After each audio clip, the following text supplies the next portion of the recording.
Hi, this is David Friedman for TCA Crossroads, a podcast where entrepreneurs and investors connect. And I'm with my co-host, Dave Burkus. How are you, Dave?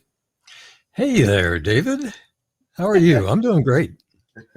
I'm doing wonderful as well. Things are just great. And today we have a really cool talk that you're going to basically give, and I'm going to play both entrepreneur and investor as I play back things relating to why we make decisions and under your title called Why We Do It and what the implications are. And there are implications on both sides. So are you excited about this too?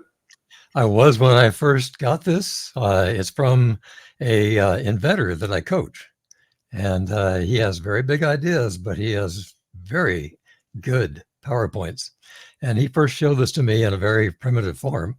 I have now made it into a form for us to discuss, but I want to give a little tip of the hat to Marty Winston. Okay, well, good to hear about Marty. I think this is going to be really super. And the reason is these are some of the keys that make you either as an entrepreneur be successful because you hit on certain types of behavior. And it also helps the angel to understand why they make certain decisions. And that's the reason why it excited me when I first saw this. All right, so I'm going to pull the slides on stage and I'm going to let you take it away. Okay, so we're going to diagnose why we do it and try and understand the behaviors for decision making. And notice I gave credit to Marty for this, for what he had done. And so what he did was to alphabetize, which I think is really funny, the behaviors and decision making processes all of us go through. Now, there are two things for us to look at, David, two lenses, and you alluded to them. It is the entrepreneur's lens as they make decisions, and it is the investor's lens. And this is equally applicable to both, which is just really something. So the first thing we talk about is our decisions are emotionally driven, whether we think that they are rational and that they are objective. They're really, in many cases, subjective and emotionally driven, no matter what. And the triggers vary related to the context and circumstance and the personality and lots of other factors, as you're about to see. But what's fun is that Marty figured out there are 16 stages and each one of them rhyme with the word elation. And that was brilliant. So just for the fun of it, well, maybe not, let's dig in. Let us comment upon them because they really do have applicability. Now, these slides had a build, but apparently we can't do it. So you're going to see the first 5 on the slide that you now can see. So starting in alphabetical order, how is that? Talk about application. I think it looks like something I could ease my work or speed my work. Now, that's the way the entrepreneur would look at something that they would want to create or invest in or do something with. And for us, that certainly is what triggers us during our screening sessions. David? Yeah, so when on your first slide, you talked about emotion. I always coach my clients and the entrepreneurs to bring an emotion into the presentation. And it sets it up early on in terms of their elevator pitch, because what they're trying to do is get to the hearts and minds, both emotionally as well as logically and financially, into the minds of the investor. So when I look at application, thinking about the way I look at things, when I have the entrepreneur say, imagine if you can do this in your business, or imagine if you can do that, that puts the application at the forefront. And it also brings the emotion depending on the kind of product. So I totally buy into number 1. Good. And so I teach the entrepreneurs to tell it like a story. And if the story is about the entrepreneur and how they came to the decision to create it, that's good. And if it's a story about how the product was applicable, that's good too. And perhaps even talk about the first user or whatever that is. But a story is what we all remember. All right. So the second is also an A, and it's aspiration. I've always wanted to be one of those people who own one of these. Think of us with Apple. Think of an entrepreneur that invents something that they believe is going to be the first iPhone. That is something. And if we can buy into that, you know from screening sessions that we jump onto that right away because we think it'll apply to us. Yeah, so I think aspiration is great.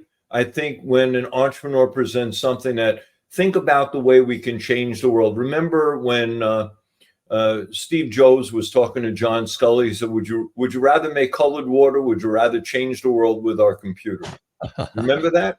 Yep. I know it's a lot of people will look at it in the history book or on Wikipedia, but aspiration in my mind goes with expectation, which is your next one. If I'm an investor, I want to believe that I'm going to be buying something that will make a difference to me financially, but I also want to make sure it makes a difference to people who are going to use it, the application, or maybe an impact on society. Yeah. And so see how this works on both sides? It's like a mirror. You can make the case that this expectation that you just discussed is something the entrepreneur has to figure out how to tickle. Or we, as the investors during a screening session, have to be able to understand that we will invest in it. So, fascination or even adulation. I love owning everything these guys make. I'm a fanboy. And you know that Apple is number one for fanboys. So I don't need to say that because I have been a Windows person all my life. And I did stand in line to get the first iPhone. But after that, I did have 3 more iPads. But that was the end of it all. I then went back to Microsoft and I've been happy. But think of that. I was a fanboy.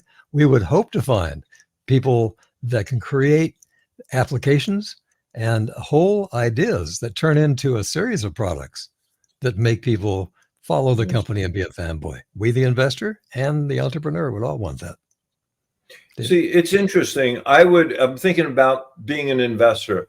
I would have to be, just because I'm an angel investor, fascinated with the type of product or the market space or the application. However, I have to temper that with being smart enough to say, am I fascinated with it because it's kind of unique? But then I have to pull back and I say, is there a business really here?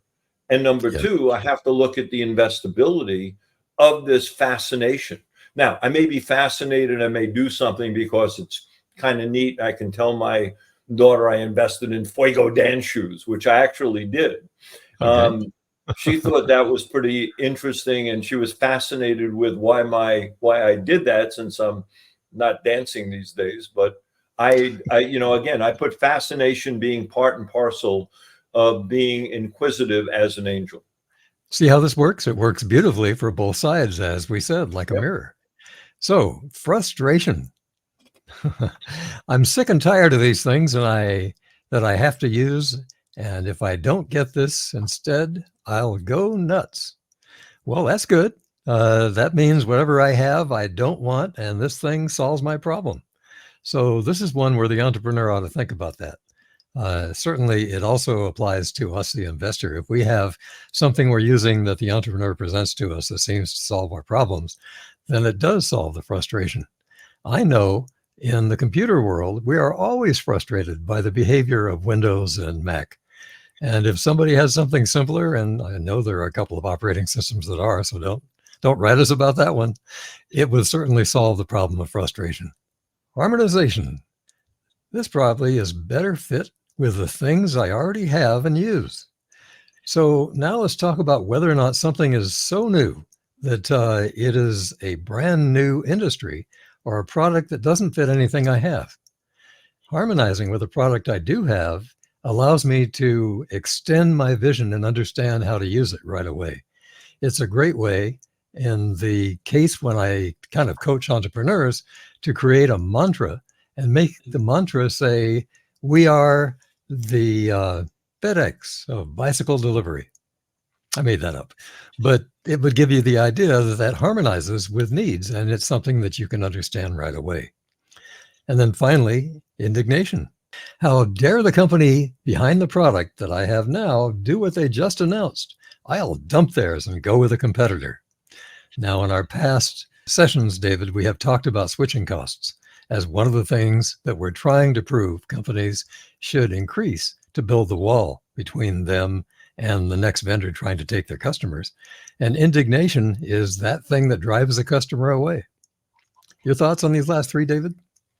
Yeah, so I'm the ones that caught my imagination were harmonization and homogenization. Okay.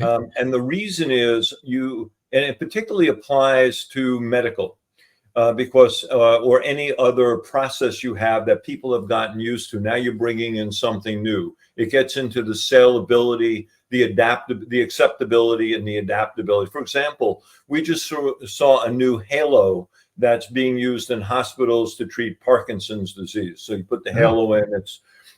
But the neat thing about it is it doesn't change the way the medical professionals operate.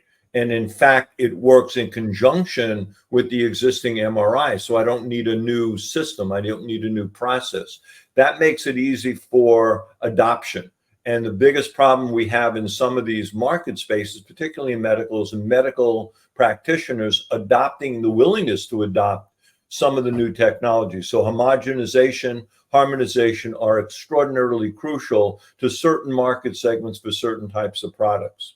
participation. I hear a lot of people who have and use this product as part of the crowd of people doing positive things.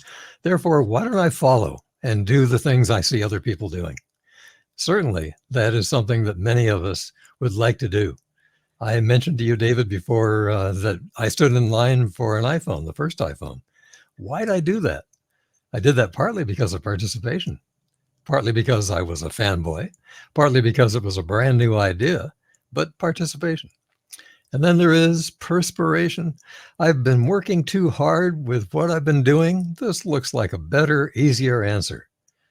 And that one gets us as investors because we see this as a real opportunity to replace products that already do things but not well. And if you think of the first cloud products, the first Windows products, even the first products on PCs, all of those solve perspiration problems in one way or another. David. Yeah, so the ones that I like on this page are participation, as well as reputation for different reasons. So for participation, I look at that as validation. We may want to add that anyway. I mean, maybe it's a correlate. Mm-hmm. But the validation comes in two ways. Number one, when we make decisions, we're looking at a variety of different investors basically saying this makes sense or it doesn't make sense. So they're validating whether or not we should invest in this. Number two, I'm looking for validation by a customer or customer group, because I need to make sure that this product does make sense. Are the dogs eating the dog food? On the other side, reputation becomes really critical, because the last thing I want to do is impugn my reputation by investing in something that makes no sense. So I'm very cautious about things that are legal, moral, ethical, and those are the things that I invest in. Anything on the fringe, we don't do. I don't think TCA does it as a group, and I wouldn't do individually. But it affects different things. So the way the entrepreneur presents this, we have a lot more. We have a lot of customers that are willing to use this. We have significant trials, i.e. participation, validation. And frankly, if you invest in this, your reputation as an investor will be significantly greater, because you're investing in something that will create a new societal level of innovation in the world, or something I like got that. you. Okay. And when you said validation is not one of those, even though it rhymes with Asian. So good for you. And Thank then you. there is qualification. There's a standard I don't yet meet that will benefit me. And having this is a rung on that ladder. And there's a lot of reasons why I would want to have something that would help me do something better. And it qualifies if it does that to help me do something better. And then, of course, reputation. I've heard good things about this company or this product, and it seems like my best choice. Now, that's difficult for entrepreneurs. They don't have the reputation, they don't have the brand. And so this is one that probably is the hardest single thing. And when we hear something about a company that we recognize that is investable for we at the early stage, we often jump on it because of reputation alone. Self-preservation. I never wanted to use one of these, but everybody in the group does. And I get the sense that if I don't use it too, I won't be part of the group much longer. And I really want to stay in it. I think that one we understand really well. And it does go along with some of those earlier ones we talked about. Then there is simplification. I always needed to use a lot of things and take a lot of steps to handle what this does on its own. Now, there we can talk, because being able to speed the process of people's work, especially, or other things they do, is certainly something that attracts to us angel investors and would to the customers as well. David? Yeah, so the one that sticks out in my mind is simplification for two reasons. Number one, it's a feature function. It's building the better mousetrap. That's not bad.